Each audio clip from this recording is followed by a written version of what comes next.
There's Blake to Roy. This is for the win. Drexler. Oh, no! It counts, and Drexler. The Portland Trailblazers select Damian Lillard. It's Lillard. He got the shot off. Lillard, good! Good! And the Blazers win the series for the first time in 14 years!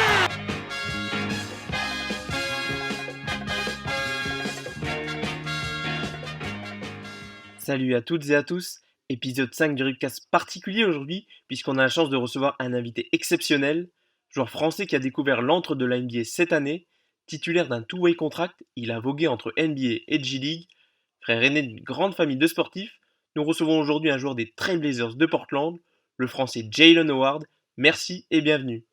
Salut. Alors au programme de ce podcast, on va évidemment laisser la parole en priorité à Jaylen. On va revenir avec lui sur sa première saison NBA avec les Blazers, savoir comment il a vécu le fait de pouvoir travailler aux côtés de stars comme Damian Lillard ou encore Carmelo Anthony. On essaiera également de se projeter en évoquant son jeu ainsi que son avenir dans la ligue. Mais je ne vais pas faire durer cette introduction plus longtemps. On est tout de suite parti pour notre entretien avec Jaylen Howard, épisode 5 du Ripcast.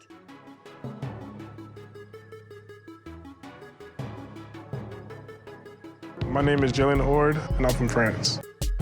Here comes Howard into the lane. Nice little right-hand scoop from the left side.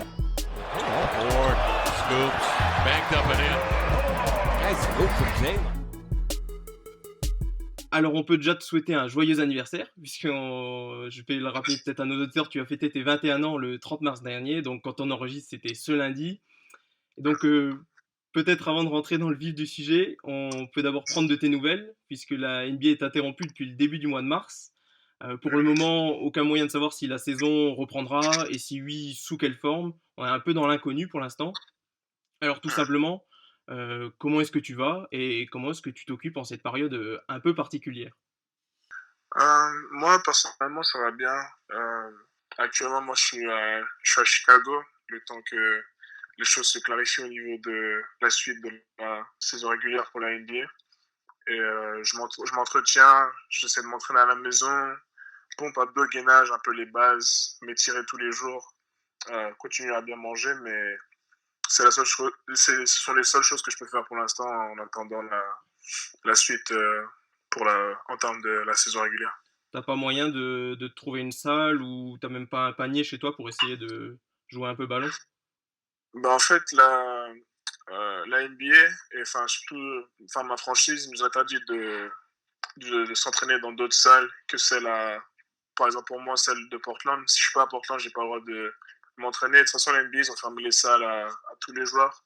Okay. Donc, si t'es pas un joueur qui a une salle chez toi, tu peux pas vraiment faire du shoot ou quoi que ce soit. C'est vraiment on peut que vraiment s'entraîner au niveau du corps, s'entretenir à ce niveau-là, mais en termes de basket, il n'y a pas grand-chose à faire, quoi.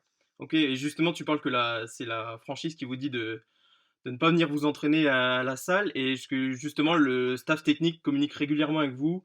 Est-ce qu'ils vous ont donné des consignes, par exemple de rester aux États-Unis, ou est-ce qu'ils vous ont transmis des programmes d'entraînement individuels? Tu nous dis que tu faisais du gainage, des abdos, que tu t'entraînais. Ouais.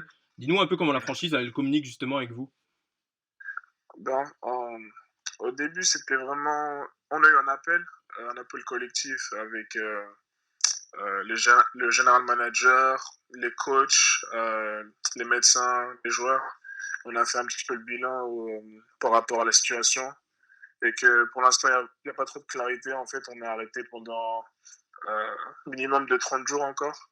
Et pendant ce temps-là, on a comme obligation vraiment de communiquer avec le staff, les médecins, parce qu'ils ils prennent des nouvelles tous les jours pour savoir si on a des symptômes du Covid-19.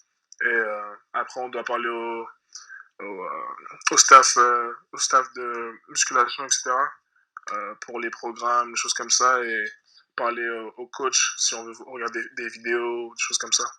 Ok, oui, donc vous vous rendez régulièrement des comptes avec l'équipe, donc vous avez une communication permanente, quoi.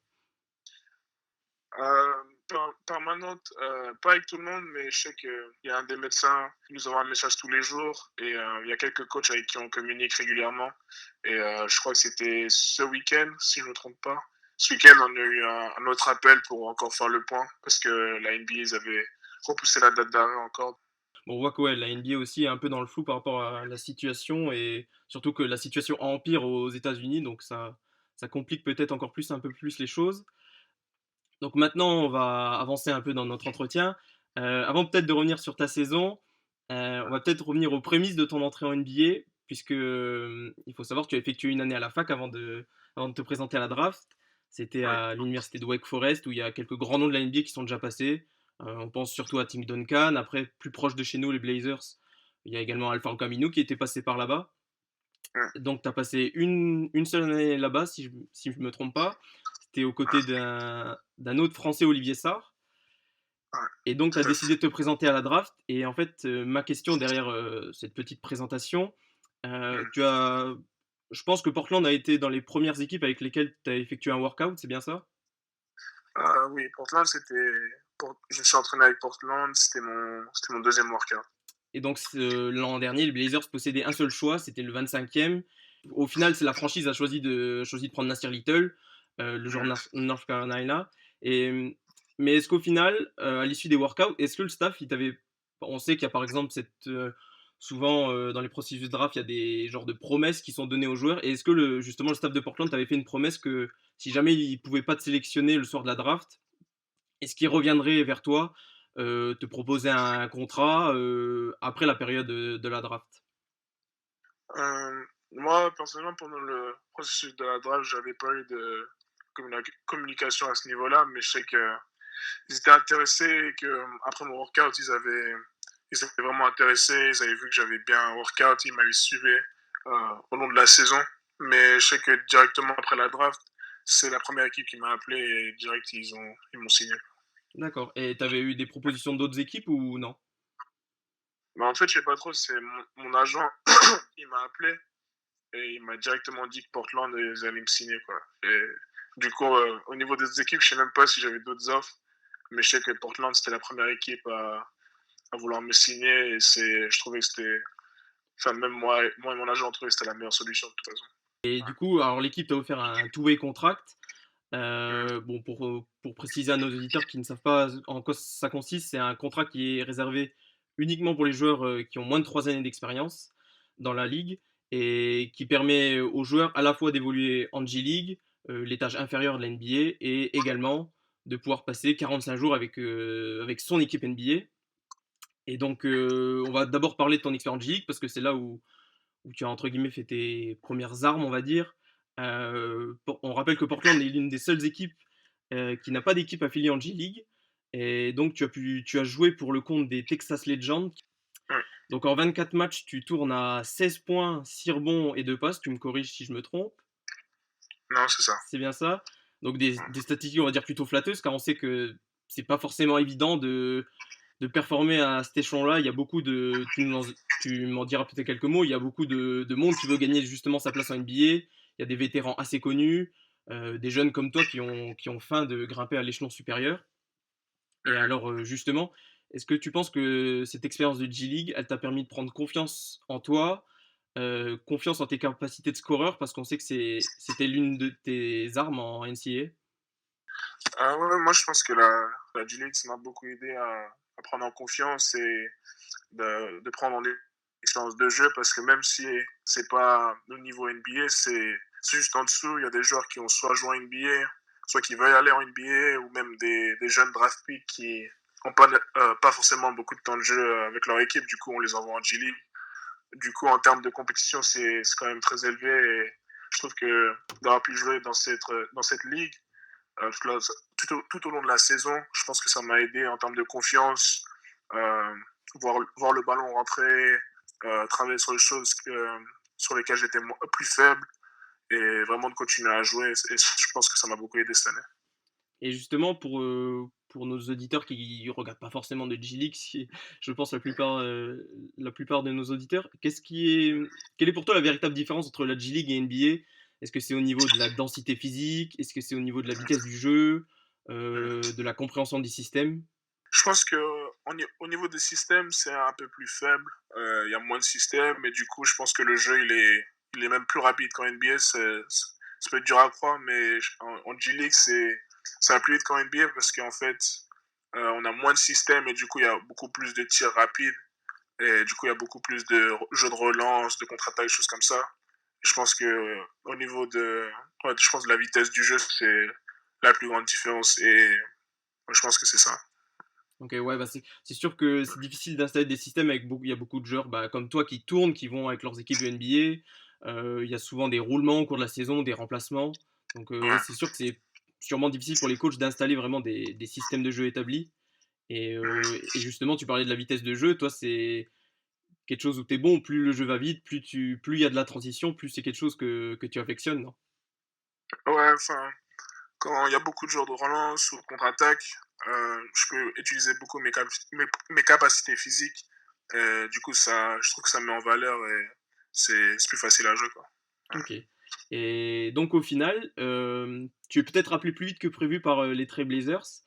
Parce qu'on a souvent Mhm. rappelé, que ce soit sur le podcast ou sur nos comptes Twitter respectifs, avec que ce soit Adrien ou moi-même, Oui. la rotation des Blazers, elle a été raccourcie par les blessures, tout d'abord de Zach Collins dès les premiers matchs de la saison, puis ensuite il y a eu Rodney Hood également, au bout de 20 matchs et donc fin novembre, tu es rappelé pour la première fois, par l'équipe première. Est-ce qu'au fond, tu t'y Mhm. attendais pas quand tu voyais les blessures qui s'accumulaient au sein du roster? Enfin, c'est moi, en fait, au fur et à mesure des blessures, je crois c'était qui? C'était Zach Collins en premier. Ouais, au troisième match, c'était Euh, Zach et ensuite c'était Rodney. Ouais, donc au fur et à mesure des blessures, vu que je suivais les matchs, soit à la télé, soit sur Twitter ou NBA Live, les stats, quoi. À chaque fois qu'il y avait des blessures, je me doutais qu'ils allaient sûrement me rappeler soit moi, soit Moses, soit les deux. Et du coup, à chaque fois, je m'attendais un peu quand on m'appelait, je m'attendais un peu, mais c'était.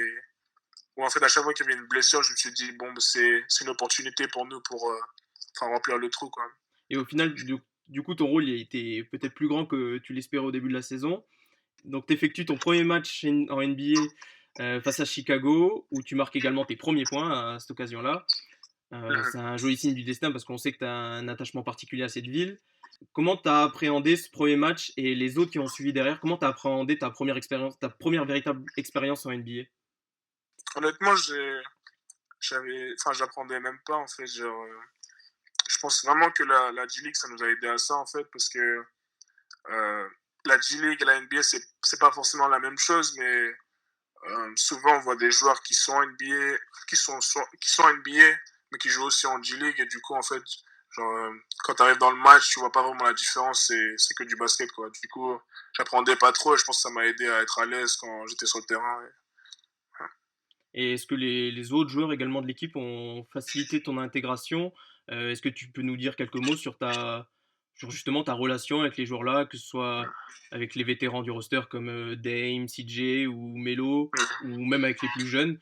Est-ce que tu aurais un petit mot à nous dire sur chacun? Comment ils s Peut-être la relation que tu avais avec chacun dans le vestiaire? Bah, en fait, moi, ça a commencé déjà dès la Summer League, en fait, avec Gary et Anthony, parce qu'on était dans la même équipe pour la Summer League. Et dès le premier jour, ils essayaient vraiment de nous aider. Enfin, moi et Nasser, on était les seuls rookies. Et ils essayaient vraiment de nous aider, de nous donner des petits conseils sur les formes de jeu, des choses comme ça. Et après, pendant le training camp, c'est là où j'ai rencontré Dame et CJ pour la première fois. Et ils étaient vraiment là pour nous aider, ils me donnaient beaucoup de conseils, même si des fois, à l'entraînement, si j'avais un petit peu d'hésitation, juste comme ça, ils me disaient d'être agressif, de jouer mon jeu, d'être à l'aise, de ne pas avoir peur, quoi. Et je sais qu'il y a eu un moment pendant le training camp où Ronnie Hood, il voyait que je réfléchissais un petit peu trop et que j'essayais de tout bien faire et je réfléchissais trop, je pensais trop au système, choses comme ça. Et il m'a dit de vraiment juste jouer mon jeu, de prendre plaisir, choses comme ça. Et je pense que globalement, tous les joueurs, tous les vétérans, ils sont vraiment ouverts et ils sont vraiment là pour toi quand tu as besoin de conseils, choses comme ça. Ouais, surtout qu'à Portland, le système de jeu est assez libre, donc il y a pas forcément trop de contraintes au niveau des systèmes, comme ça peut être avec d'autres équipes, en NBA. Donc justement, il te laissait cette liberté à toi aussi, même si tu étais un rookie et que c'était ta première année dans la ligue. Ouais, ouais, c'était bien. Et est-ce que tu as une anecdote, par exemple, hors terrain à nous raconter? Je sais que j'avais lu une interview de toi de nos collègues de Bibasket qui disait Ouais. que Melo t'avait offert un ballon de match, il me semble. Ah ouais, ouais. À Chicago, moi j'avais marqué mes premiers points de ma carrière. Et lui, il avait brisé son record de points, je sais plus combien c'était. Il avait atteint Il la avait barre dépassé une marque au scoring all-time. Ouais, c'était une barre 26 000, 27 000, quelque chose comme ça. Et du coup, le coach, il a donné la balle de match à Melo. Et Melo, il me l'a donné à moi, du coup, et je trouvais ça super. Surtout que c'est un joueur que c'était un de mes joueurs préférés quand j'étais petit. Le premier match NBA que j'ai regardé à la télé avec mon père, c'était les Nuggets contre les Lakers pendant les playoffs 2009 et tout. Et Carmelo, c'était un de mes joueurs préférés, etc. Et je le regardais depuis que j'étais petit, du coup, c'était un moment spécial, quoi. Ouais, c'était un joli geste de ta part. Et puis il y a d'autres joueurs aussi du roster qui avaient témoigné ça, c'était une chance pour eux de jouer avec Melo, qui était une de leurs idoles. Il y a par exemple Gary Trent qui disait qu'il était fan de Melo, même il me semble Mario Hezonja disait cela aussi. Donc c'était Ouais. un beau geste de sa part, surtout qu'on peut-être taxe Melo à tort d'un peu d'égoïste. C'est Ouais. peut-être un reflet de son jeu qu'on lui transmet dans la vraie vie, mais qui n'est pas forcément vrai, en tout cas de ce que tu nous racontes. Ouais. Donc c'est chic de sa part. Et du coup, à Portland, tu as aussi pris la relève, tu as entre guillemets pris le porte-drapeau français, puisqu'il y avait Nicolas Batum il y a encore 5 ans qui était encore dans l'Oregon, et que tu connais bien d'ailleurs. Oui. Et est-ce qu'il y a certains joueurs de l'équipe qui ont gardé des restes de français, par exemple, du passage de Nico, ou est-ce que tu leur as appris justement quelques nouveaux mots en français? Bah, moi et Nassi, on est super proches, on est tout le temps ensemble, enfin, on fait plein de choses ensemble, etc. Et des fois, il me demande de lui apprendre des phrases en français, mais ouais, à part ça, il n'y a pas trop de gens qui me demandent d'apprendre du français, mais je sais que Nassir, à chaque fois, il me demande des mots, des phrases, des choses comme ça. Et Melo, lui, il aime bien la France aussi. Je crois que c'est l'année dernière, il allait au K54. Mm. Et du coup, on avait parlé de ça un peu, et c'est tout, sinon. Et il y a aussi des grands amateurs de vin. Melo est un grand amateur de vin également, comme CJ, Ouais, donc je sais pas si tu as parlé peut-être avec eux de ça. non, ouais. Enfin, ça, je le savais, mais on n'a pas parlé de ça. Mais ouais, je savais qu'ils aiment bien le vin et aller en France pour en prendre une chose comme ça. Ouais. Et du coup, on va peut-être désormais changer un peu de registre et revenir un peu plus sur le jeu. Euh, Car au final, tu as eu un vrai apport sur certains matchs, notamment tu as fait une belle série au cours du mois de janvier. Je reprends un peu quelques stats sous les yeux. Tu avais marqué 8 points, 4 rebonds et 2 passes face à Minnesota le 10 janvier. Tu avais enchaîné avec 6 points, 5 rebonds le 12 janvier face à Milwaukee. Tu avais ensuite refait 6 points, 5 rebonds contre OKC. Et donc, au moment de ta draft, moi en tout cas, quand je lisais les profils, on t'avait présenté surtout comme un ailier scoreur. Et bon, évidemment, on n'allait pas forcément te demander le même rôle à Portland. Au niveau du scoring, c'est très bien assuré par d'autres joueurs. Ouais. Et justement, on a découvert un peu une nouvelle facette de ton jeu, j'ai envie de dire, ton implication défensive. Et est-ce que c'est quelque chose sur lequel tu as beaucoup travaillé et sur lequel peut-être les coachs insistaient en... Ouais, ben, moi, je savais que en rentrant dans la ligue, c'était quelque chose qui allait être, on va dire, primordial. Parce qu'au niveau du scoring, comme tu l'as dit, Dame, CJ, Carmelo, il y a beaucoup de joueurs qui peuvent scorer, qui sont de super bons scoreurs. Et du coup, moi, je sais que pour rester sur le terrain, il allait falloir que je défende bien, quoi. Et du coup, c'était quelque chose sur laquelle je voulais vraiment m'appliquer. Je regardais souvent des vidéos sur différents bons défenseurs de la ligue, voir comment ils faisaient pour apporter en défense. Et un de mes potes, Adam Mokoka, il est super fort en défense et je l'avais vu jouer cette année. Et je regardais un peu comment il défendait, etc. Et j'essayais d'apprendre de ça et et, euh, l'apporter à mon jeu, quoi. Adam Mokoka qui joue à Chicago cette année, c'est ça, il me Ouais, semble. D'accord. Ouais. ouais. Et est-ce que justement, tu as beaucoup joué, Portland, tu as fait beaucoup jouer au poste 4. Et Mm. bon, on sait que tu peux évoluer sur les deux postes d'ailier, mais est-ce Ouais. que tu penses que pour ta carrière, tu vas te prédestiner à être plus sur le poste 4? Non, pas forcément. Moi, je pense que je peux jouer enfin, trois positions. Je peux jouer 2, 3, 4. Honnêtement, je pense que ça dépendra de ce que le coach veut, là, il me voit jouer et là où je suis le plus, on va dire, parental, quoi. Donc, ouais. Et toujours sur cette question un peu d'avenir, quel est l'aspect de ton jeu sur lequel que tu vas bosser en priorité dans les mois à venir, là, quand tu pourras reprendre le basket et qui sera aussi primordial pour la suite de ta carrière? Moi, je pense que c'est vraiment le shoot à 3 points.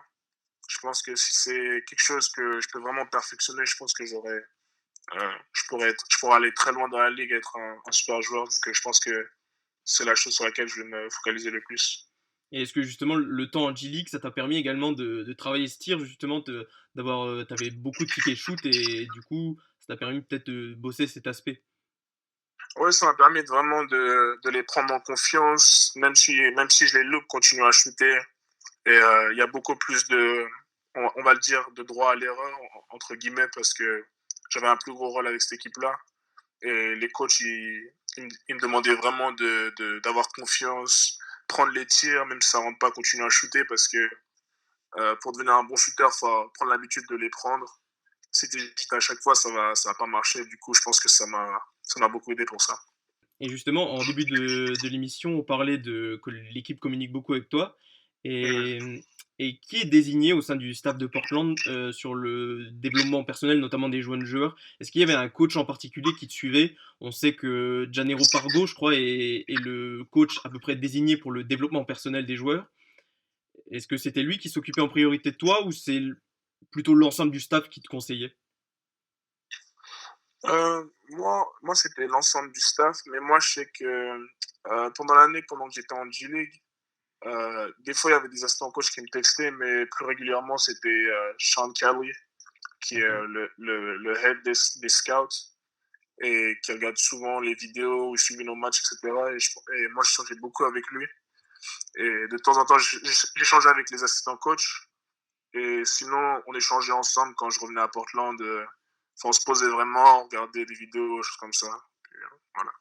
Et est-ce que tu avais aussi une vraie relation avec Terry Stotts? Parce qu'on sait que peut-être que des fois il est réticent à faire jouer les jeunes joueurs, mais est-ce que peut-être au-delà de ne pas les faire jouer, est-ce qu'il s'implique beaucoup avec vous en dehors du terrain, à vous parler, à regarder peut-être de la vidéo avec vous, à faire des retours sur tes matchs de G League éventuellement? Oui, non, on parlait pas trop de la G-League, mais on parlait souvent de ce que je faisais à Portland. Je sais qu'une fois, on avait vraiment fait un point avec le reste des jeunes, moi, Nassir, Gary, Anthony. On avait fait de la vidéo et on a fait le point un peu sur notre développement et qu'est-ce qu'on pouvait faire pour l'améliorer, des choses comme ça, pour qu'on continue à progresser, quoi. Et vraiment, avec Terry Stotts, on parle souvent de Portland et pas trop de la G-League, quoi. Ouais. D'accord. Et justement, en parlant de Portland, peut-être une question, on sort un peu du terrain, là, on revient sur le hors-terrain.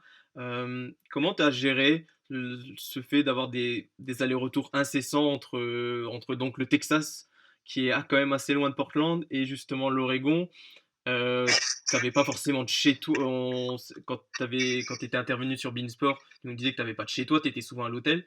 Comment tu as géré Ouais. justement ces allers-retours, beaucoup de déplacements? Est-ce que ça engendrait pas aussi énormément de fatigue, que ce soit physique ou mentale? En fait, au début, c'était difficile, mais c'était pas difficile mentalement parce que moi, j'aime bien voyager et j'aime bien, enfin, jouer au basket, quoi. Et, mais le plus dur au début, c'était physiquement parce qu'en fait, il y a le décalage horaire et je m'étais pas rendu compte, en fait, qu'il y avait un décalage comme ça dès le début.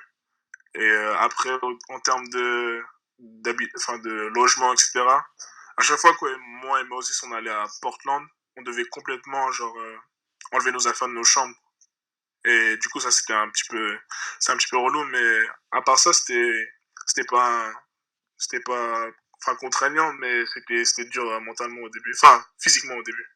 Justement, tu nous dis que tu pas forcément, tu devais à chaque fois refaire tes affaires quand tu quittais Portland. Et est-ce que tu Ouais. as un peu pu profiter de la ville et de la région? On sait que c'est une région assez nature, où il y a moyen de beaucoup découvrir de jolis paysages. Est-ce que tu as pu en profiter justement malgré un emploi du temps assez chargé? Bah, à chaque fois que j'allais à Portland, à chaque fois que j'avais du temps libre, ouais, un jour off, enfin, je me suis fait un pote cette année qui s'appelle Nick Chance. Et en fait, lui, c'est un peu un, je sais pas comment on explique ça, je sais pas comment l'expliquer, mais c'est un, en fait, il prend des photos, il voyage, il voit différents paysages, les choses comme ça. Et du coup, on est devenus super proches. Et en fait, à chaque fois qu'il a un projet ou qu'il va à une destination dans l'Oregon, je vais avec lui, on voyage, on découvre les choses, on fait de la randonnée, choses comme ça. Et du coup, à chaque fois que je vais à Portland, j'ai l'opportunité de profiter. Et c'était super. Enfin, l'Oregon, c'est vraiment magnifique. Portland, pareil. Et franchement, j'ai bien pu profiter cette année. C'est bien. T'étais un peu en plus de ta carrière de joueur NBA, t'étais un peu son assistant photographe alors? Ah, non, j'étais juste de passage. Je regardais ce qu'il faisait, comment il le faisait. Je trouvais ça super intéressant. Et puis voilà, quoi. C'est intéressant que tu nous dises ça parce qu'il y a on a souvent un peu cette marotte de dire que à la Free Agency, les joueurs ne veulent pas venir à Portland parce que c'est petit marché, il pleut beaucoup là-bas. C'est pas forcément la ville où les joueurs NBA veulent aller. Donc c'est aussi un peu rafraîchissant que tu nous dis ça, que c'est une belle ville, que ça donne envie d'y aller. Ah ouais, c'est magnifique. Et ça donne peut-être aussi envie à nos auditeurs d'un jour se rendre à Portland pour aller, pourquoi pas au Moda Center. Bon, ah ouais, j'espère bien. On espère aussi. Et on approche un peu de la fin du podcast. Maintenant, donc ton contrat était d'une durée d'1 année. On ne sait pas encore si la NBA va reprendre, on verra. Mais comment est-ce que tu vois ton avenir dans un futur proche dans la ligue? Est-ce que tu as déjà pu peut-être parler avec les dirigeants de ton avenir? Ou est-ce que tu as parlé peut-être avec ton agent? En fait, moi, avec les dirigeants, on n'a pas eu l'occasion d'échanger comme ça parce que ça s'est arrêté d'un coup. Et du coup, tout le monde est en train de voir si la saison va reprendre, choses comme ça. Du coup, on n'a pas eu vraiment le temps d'échanger. Mais moi, personnellement, je pense que je vais avoir une longue carrière dans la ligue. Je pense que si je continue à travailler, je pourrais être un grand joueur en NBA. Et j'ai hâte de continuer à travailler et de progresser. Bon, en tout cas, c'est avec cette mentalité-là que tu pourras atteindre tes objectifs. Et c'est comme ça que tu pourras le faire. En tout cas, Jalen, je te remercie d'avoir accepté notre invitation. Ça fait un moment qu'on voulait faire cette interview. On n'arrivait pas forcément nos horaires ne matchaient pas ensemble. Le décalage horaire n'aidant pas. Je te remercie. Et je ne sais pas si tu as peut-être un mot à passer aux fans des Blazers en France qui t'ont peut-être envoyé des messages, qui t'ont peut-être soutenu pendant toute l'année. Ouais, merci beaucoup pour le soutien. Je sais que durant l'année, surtout quand j'ai eu la longue période où j'étais à Portland, je recevais beaucoup de messages de supporters français, des fans de Portland, etc. Mais je peux pas toujours répondre à tous les messages, mais pour ceux qui écoutent, merci beaucoup pour le soutien et ça fait vraiment plaisir. Et voilà, quoi. Et bien, sur ces belles paroles, on te remercie encore une fois, Jalen. Je salue mes camarades Adrien et Florent qui n'ont pas pu être présents, mais qui vont certainement écouter l'épisode. Et on vous donne rendez-vous pour un nouvel épisode du Redcast très prochainement. Merci Jalen et bye bye. Ouais, à bientôt.